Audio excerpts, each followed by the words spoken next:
This story happened around 2017. I was 18 or so and lived in a dorm in Kiev. It was built at the stupidest place possible for a student's dormitory, in a quiet neighborhood between your regular 9-floor houses with strollers and old ladies sitting on benches.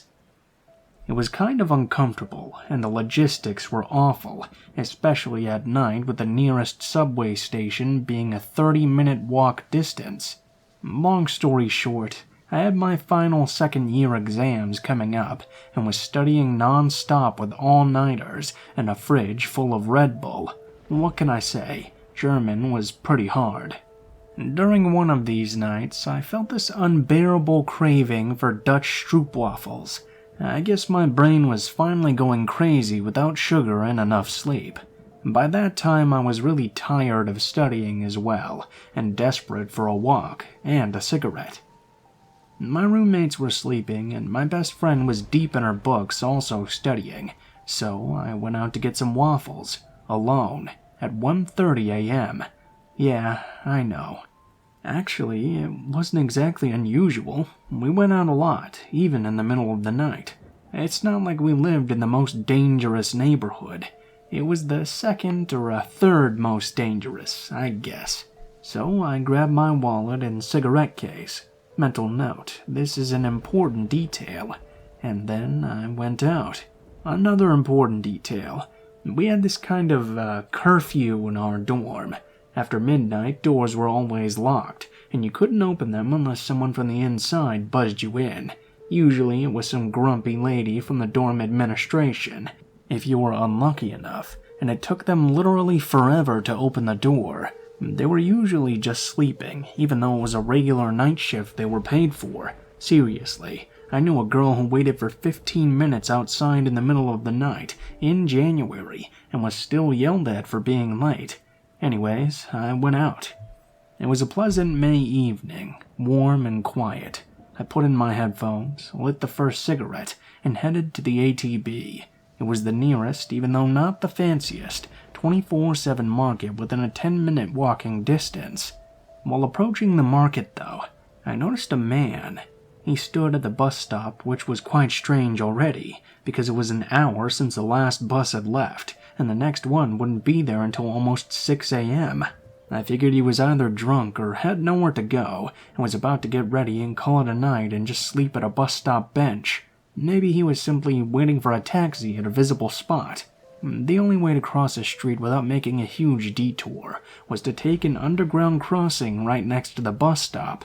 My craving for Dutch waffles was unbearable, and it was kind of a big street with lots of lights and cars going here and there, even in the middle of the night, so I took it. Before going down the stairs, though, I glanced back at the man and realized 3 things. 1, he didn't look like a homeless person. His clothes weren't fancy, but they were definitely clean, and with the right size, his face was clean, he was shaved. Generally, he looked pretty decent. 2, he wasn't drunk or high as far as I could see. He stood firmly on his feet. There were no bottles or anything near him. His face was completely concentrated, and his eyes looked sober.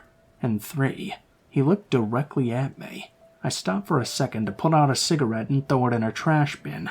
I looked at him, and his eyes were just so intense. He didn't blink, his gaze didn't dart away. He looked right at me, with this completely focused stare, like he was trying to remember everything he saw. He then suddenly nodded. I nodded back and went for my Dutch waffles. I was afraid he would follow me into the underground crossing, but he stayed there. When I looked back, he was still staring at me. After a while, I was coming back the same way with waffles in both hands. I'd honestly forgotten about the man at the bus stop. It's not like he was the only strange person I met during my prior 2 years living here, and I was also tired, really concerned about my German exam tomorrow as well. It didn't occur to me that he would still be there, at least until I saw him again. He stood at that exact same spot, with exactly the same look, that same heavy stare. I started to feel kind of nervous at this point. My instincts were screaming to get the fuck out. This time I wasn't looking directly at him, and I proceeded a little bit quicker. As soon as I passed him, lighting another cig, I heard footsteps from behind. I tried to convince myself that he'd just decided to finally call it a night, but come on, why now? Why just after I had passed by heading to a poorly lighted, empty and small street? I began to walk quicker and quicker. His footsteps became quicker too. We were entering an empty, quiet street. It was a 5-minute walk till my dorm still. It was almost 2 a.m., and my hands were full of waffles. My own stupidity was never so obvious. At some point in time, I was almost ready to run. I even began to, but as I did, the man called me out. "Excuse me, young lady. Don't be scared, you just dropped your cigarettes. I have them for you." I didn't stop. I was kind of panicked, tired, hadn't slept more than 4 hours a day in a week. I didn't stop, but I did look back. And yeah, he did have a pack in his hand, a pack of the exact Winstons that I smoked. I slowed down, and then I realized one thing. I had a cigarette case back then, because A, it was cool, and B, I didn't want to smoke so much. I didn't carry packs around, never. The man smiled at me and started to walk towards me really fast. Oh boy, did I run. As soon as I started to run, he took off sprinting too. My heart sank. I was terrified. I really wanted to scream, but I decided to save my breath because I'm really not a good runner. He was very fast, and the distance between us was getting smaller and smaller with each second. I went into full panic mode.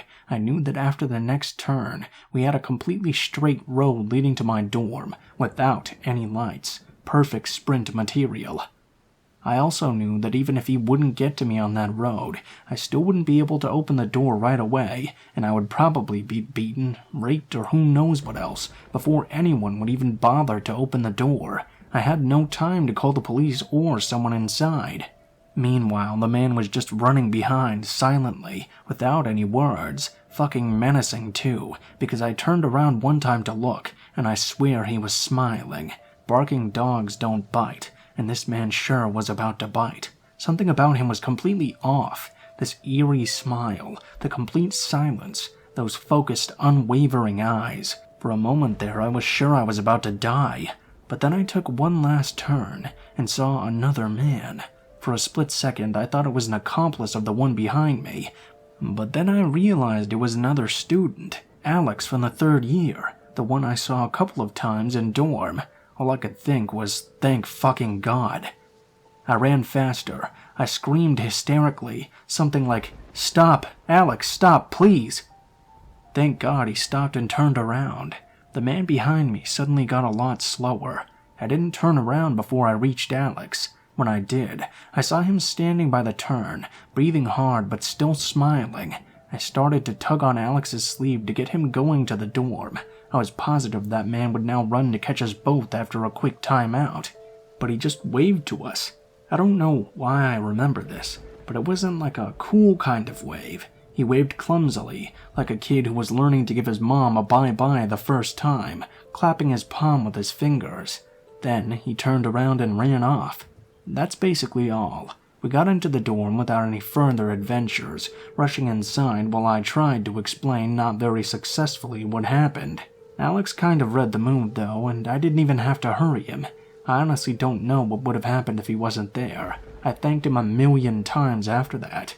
I never saw that man again either, despite living 2 more years at the same dorm. I was terrified, but I still ate my waffles in the end. After that, I got a pepper spray I still haven't used, but I feel a lot safer. Now it's just a scary story until my friends or Tinder dates when we run out of topics to talk about, and the silence is a little too awkward. But something is still bugging me. The pack that man had in his hand were Winstons, the exact same Winstons I smoked.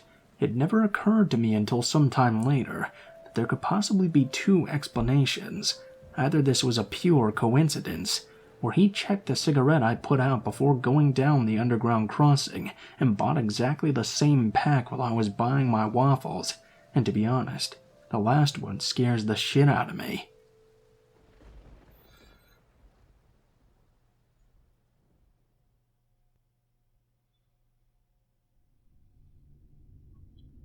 I was about 13 at the time, living in a middle-class suburb with a decent reputation, despite increasing drug activity and breaking and entering reports over the last several years. It had always seemed like a strangely quiet place to me, but I didn't have many friends and was growing up in a neglectful environment, so I can see in retrospect how I might have come to feel this way. I would ride my bike around for hours, seeing very few people outside their homes, and this led to an overwhelming sense that while outside, I was completely alone and always being watched. One year I somehow managed to befriend another kid in the neighborhood who lived just a couple streets over from me, and we'd travel back and forth to each other's houses almost every day. It was nice to have someone to be with, made me feel less vulnerable, I guess. Plus, she was a few years older than me, which was a bonus as well. We decided to hang out after school like we did every day, and just cruise around with nothing better to do, me on a Razor scooter and her on a bike, constantly teetering between all-out races and chiller conversation-heavy spells. Oh, another important bit of info was that by this point, I'd already been diagnosed with severe generalized anxiety and had learned through my stellar home life not to ever trust my gut. We were making our way up a hill for the third or fourth time when a white windowless van pulled out of a driveway several houses behind us. Obviously, we thought nothing of it. It was a large neighborhood after all. Even if there weren't loads of people outside, there were still cars traveling constantly in and out. Admittedly as well, being young dumb teens, we were totally hogging the road and didn't even realize until noticing that the van was driving quite slowly behind us. I remember calling for my friend to move to the curb so this guy could go around us, and she did, but the creep-mobile did not change course. It stayed several yards behind us, crawling along at exactly the same pace as we were. This is when that sinking, anxious feeling started to kick in for me, but I was quick to remind myself that my brain was broken, and so odds are nothing was actually wrong. Besides, my friend didn't say anything about it, so it must have been fine. I mean, she had stopped talking all of a sudden, after hours of us yammering on, but it was probably nothing. Thankfully, we were about to round the corner to the street her house was on, so that gave me enough optimism to push the fear as far down as I could. After all, the van didn't turn. We both looked behind us to see, and half embarrassingly smiled at one another for being worried about something stupid. Still, I couldn't help myself, and I stole just one last glance over my shoulder. That was when I saw the van had gone into a driveway and was now backing out of it, turning to follow us down this new street. We must have come from my house, because I specifically remember thinking that that was where we had to get back even as we neared her own. At this point, with the van still creeping along behind us and no one else in sight, we both started to panic. It's okay, I thought. At least we're together, safety in numbers and all that. That, of course, was when I looked over to see my friend pedaling furiously towards her own house. I must have called for her again or something and gotten waved off, because any composure I'd managed to hold on to completely disappeared by now. I bolted down the street as fast as my scooter could carry me, knowing that the end sloped downward and would help me speed away. The next bit happened too fast to completely remember, but long story short, I was so busy looking behind me as I raced down the hill that I came only a foot away from hitting a car. Whoever was driving that van must have seen the other car or something, because the next time I turned back, they were long gone. The car in front of me drove off somewhat irritated, and I ran full speed back to my house, throwing my scooter down as soon as I hit the driveway and racing inside. I don't think I said anything afterward. I convinced myself I was just being paranoid.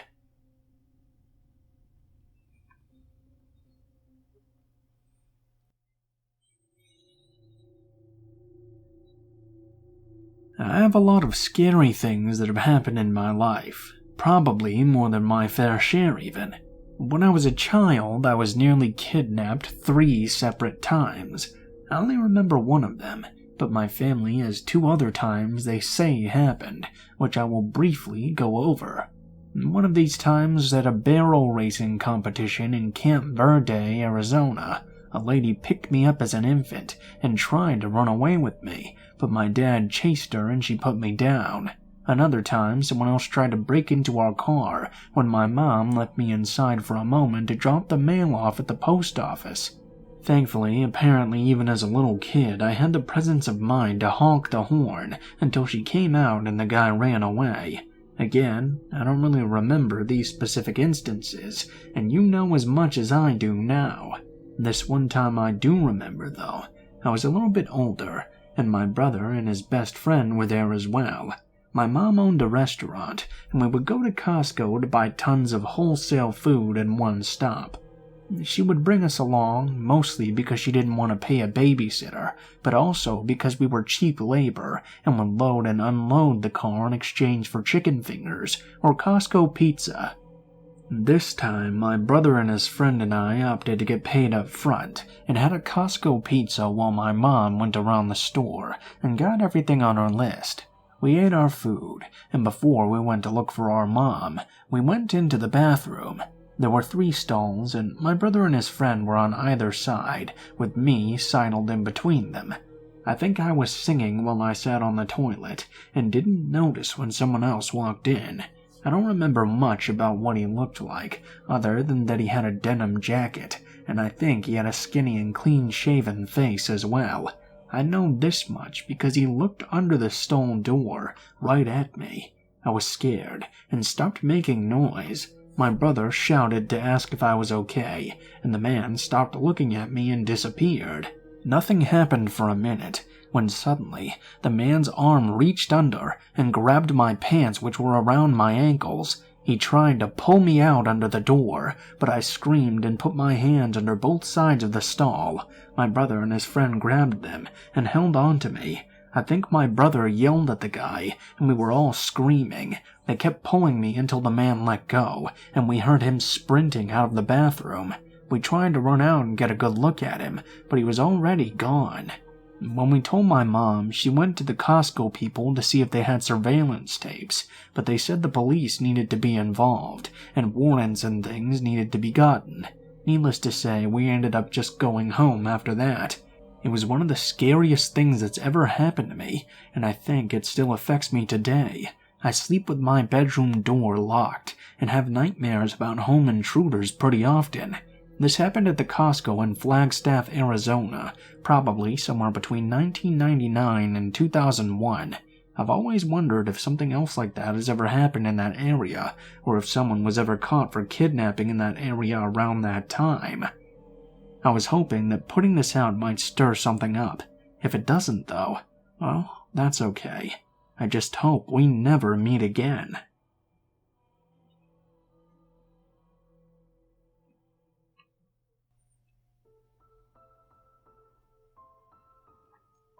What is up, guys? Blue Spooky here, as always. Thank you guys so much for watching, especially if you made it this far to the end of the video.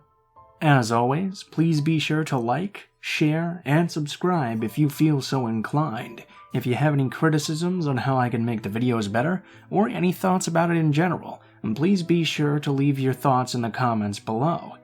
As well, in the description below the video, there will be links to all of my social media, including my Facebook, Gmail, Twitter, and Twitch accounts.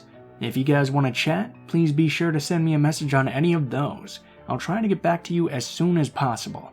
Please be forewarned, though, that I tend to go on Facebook less than the others, so it may take me a little bit longer to respond to you. If you want to send in a story, or you have a story that you'd like to be read, please be sure to take a look at the description and send me a message on any one of those sites. If you do decide to send in a story, please be sure to include the name of the story if it has one, the theme of the story if it has one as well, and how you would like to be credited in the video the story appears in, and how you would like to be credited in the description of the video the story appears in. And please be sure to include as much detail as you are comfortable with, and make sure to follow proper grammar at least a little bit. That way it will be easier for me to read, and it will also be long enough to put into a video. If you guys are curious about the music used in the video, it's always listed in the description in the order which it appears, and I have links to the artists as well. I usually use Doblato Studios and Miyuji, so that's usually what you're gonna find there.